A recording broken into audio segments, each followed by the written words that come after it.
속보 시진핑 대 참사. 한국 제발 도와줘. 로드리고 두테르테 한국 군함 6척으로 중국 전멸시켰다. 한국은 친척나라 동맹맺자. 한 필리핀 군사동맹은 중은 멸망해야 한다. 또 한 번 세계를 충격. 동남아시아의 섬나라 필리핀은 한때 아시아의 진주로 불리던 부국이었다. 필리핀을 둘러싸고 있는 태평양과 남중국해의 풍부한 해양자원은 물론 영토 곳곳에 금과 구리, 니켈, 크롬 같은 값나가는 자원이 널려있고 연중 온화한 기후와 비옥한 토지는 쌀, 바나나, 사탕수수 등을 대량으로 제공했다. 천혜 자연 조건과 함께 스페인, 미국 등 서구 강대국의 식민 지배 기간에 현대화된 교육을 받은 지식인이 많았던 필리핀은 1946년 미국으로부터 완전히 독립한 뒤 한동안 번영을 구가했고 6.25 전쟁 중에는 연인원 7,000명 넘는 병력을 보내며 국제사회의 책임 있는 일원으로 활약한 선진국이었다. 미군 철수 이후 급변한 남중국해. 그러나 필리핀의 이 같은 번영은 1965년 취임한 페르디난드 마르코스 정권의 부정부패와 함께 막을 내렸다.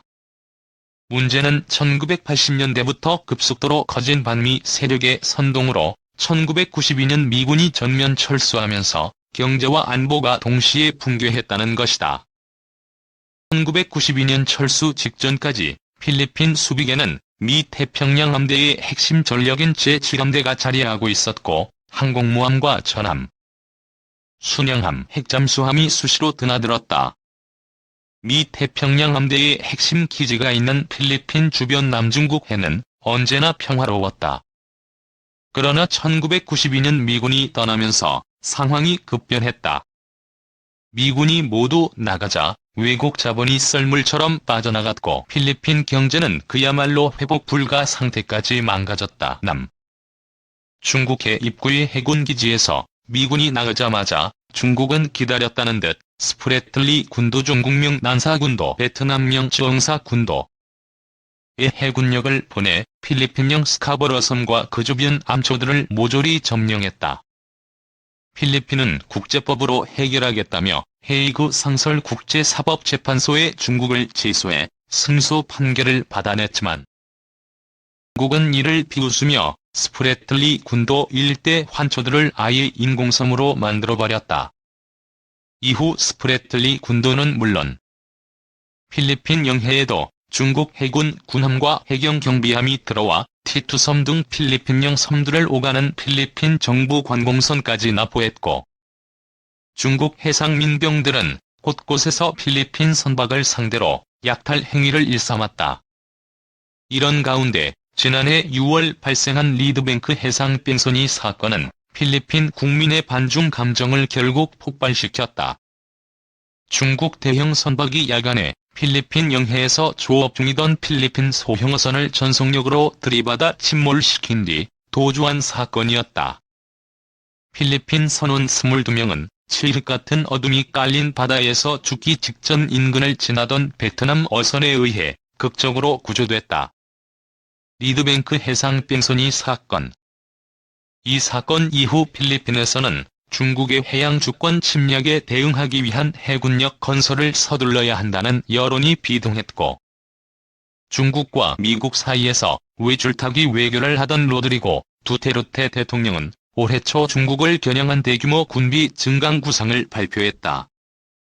필리핀 육군은 신형 경전차와 다연장 로켓 공격 헬기, 초음속 대함미사일 도입을 확정했으며 공군은 기존 한국산 FA-50 경전투기 12대와 함께 작전할 12대의 F-16급 전투기 도입 사업을 발표했다.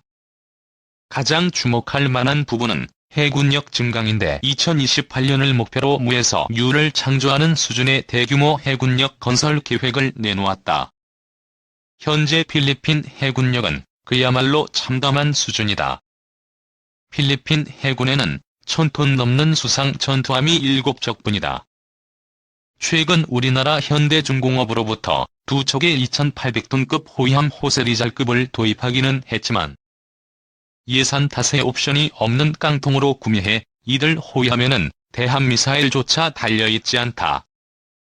필리핀 해군이 현재 보유하고 있는 가장 강력한 군함은 2016년 한국에서 퇴역한 충주함을 받아와 이름을 바꾼 콜라도 야비다.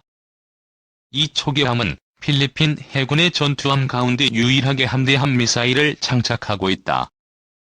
나머지 4척 중 3척은 미 해안 경비대가 30년가량 사용하고 넘겨준 노후 경비함이고, 다른 한 척은 미군이 제2차 세계대전 당시 소해함으로 쓰다 넘겨준 배에 기관포를 달아 초계함으로 사용하고 있는 배다.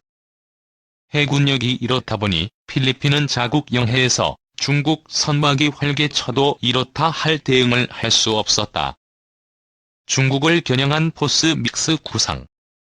이 때문에 필리핀 내에서는 2000년대 초반부터 해군력 건설의 필요성이 제기됐다.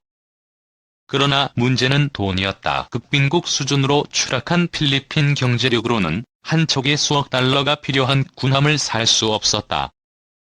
그래서 세계 여러 나라의 퇴역 군함을 무상으로 공여해달라고 요청했다.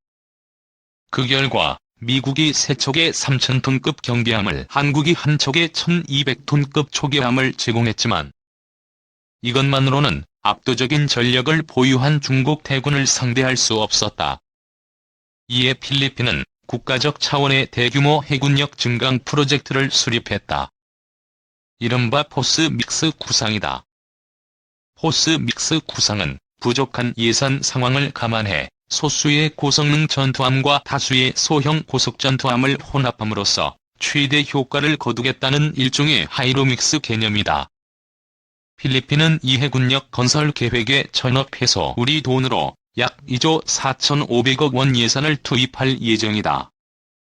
필리핀 언론은 정부가 이 같은 대규모 건함 사업을 추진하는 이유가 중국 때문이라고 밝혔다. 현지 원뉴스와 인터뷰한 필리핀 해군 고위 장성은 이번 사업은 주변국을 따라잡을 수 있는 신뢰할 만한 군대를 만들기 위한 것이라며, 이 지역의 다른 어떤 나라로부터 어느 정도 존중받을 수 있는 정도, 남중국해에서 우리 자신의 이익을 지키기 위한 노력의 일환이라고 해군력 건설 목표를 설명했다. 우회적으로 표현했지만 이 지역에서 필리핀의 해양 이권을 침해하는 나라가 중국뿐이라는 사실을 생각해보면 중국을 겨냥한 군비 증강 사업이라는 얘기다.